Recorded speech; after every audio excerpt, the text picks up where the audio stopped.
En este video deseo invitarlos al curso que voy a estar dictando este 13, 14 y 15 de mayo en Quito, Ecuador, acerca de la temática de sensores.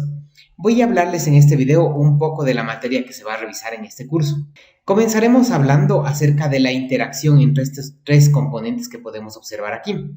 Los sensores que envían la información que requiere la computadora para hacer activar a estos otros elementos que se consideran actuadores. Vamos a comenzar hablando acerca del sensor de posición de la aleta de aceleración, conocido como sensor TPS.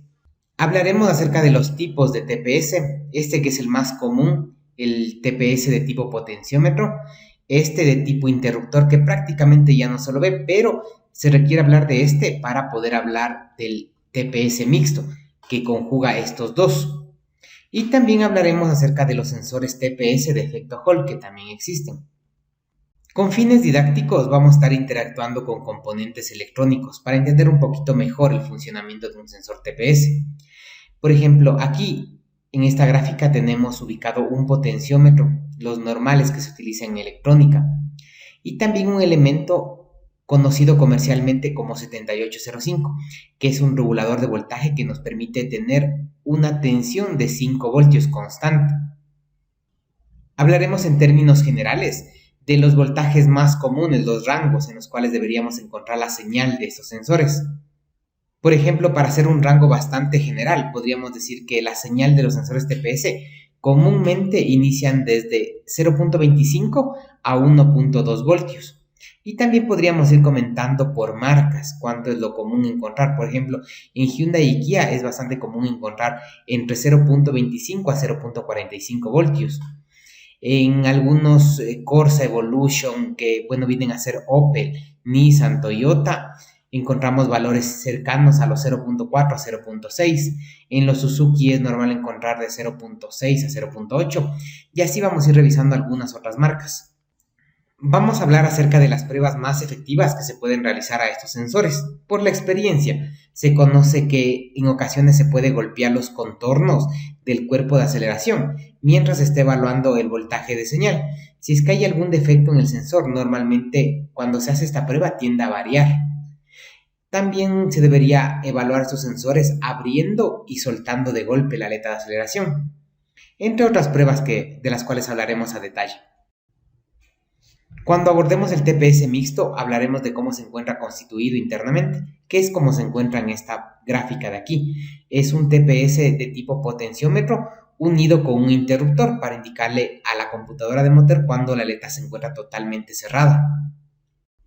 Ese tipo de TPS, por darles un ejemplo rápido, lo he visto en el Kia Sorento 3.5, en el Vitara, que es monopunto, y en algunos Nissan.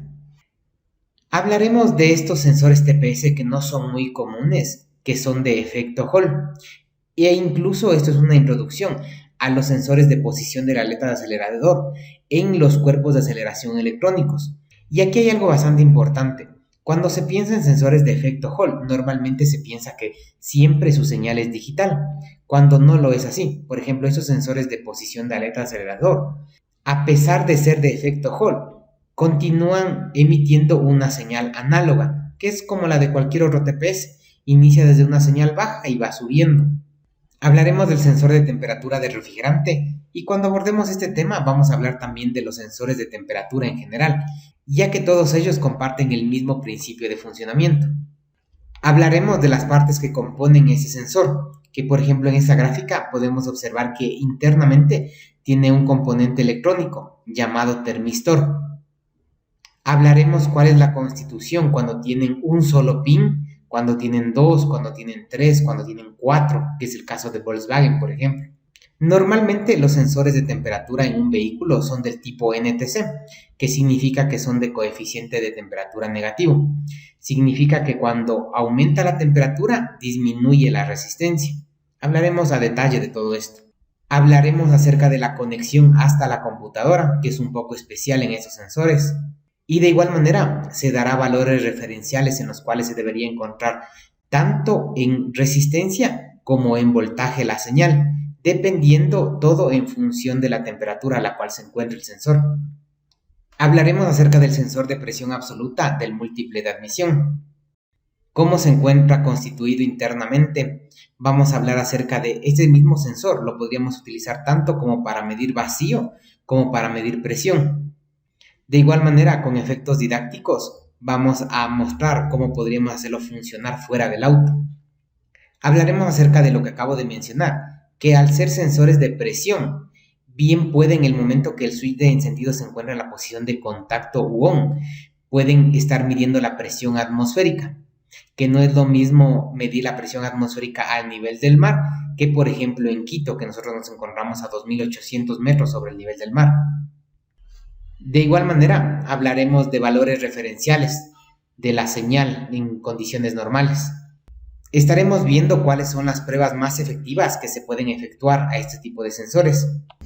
También estaremos hablando acerca del sensor de flujo de masa de aire, que es uno de los más importantes y en los cuales más inconvenientes se suele tener el momento de realizar un diagnóstico.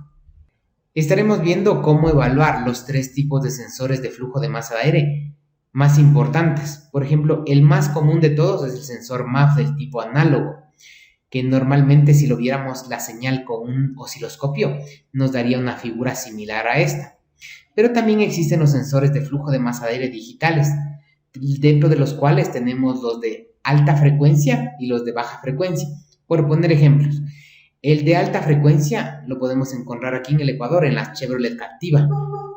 Y el de baja frecuencia, uno de los más comunes es en el Mitsubishi Montero, por dar un ejemplo rápido nada más, aunque están presentes en otros vehículos también. Vamos a hablar acerca de qué deberíamos encontrar si el sensor tiene 3 cables, 4 cables, 5 cables, hay algunos que tienen hasta 7, así que vamos a hablar de todo eso.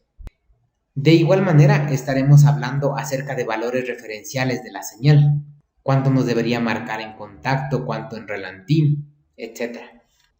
Hablaremos acerca de los errores típicos que he visto que se cometen cuando se trabaja con estos sensores.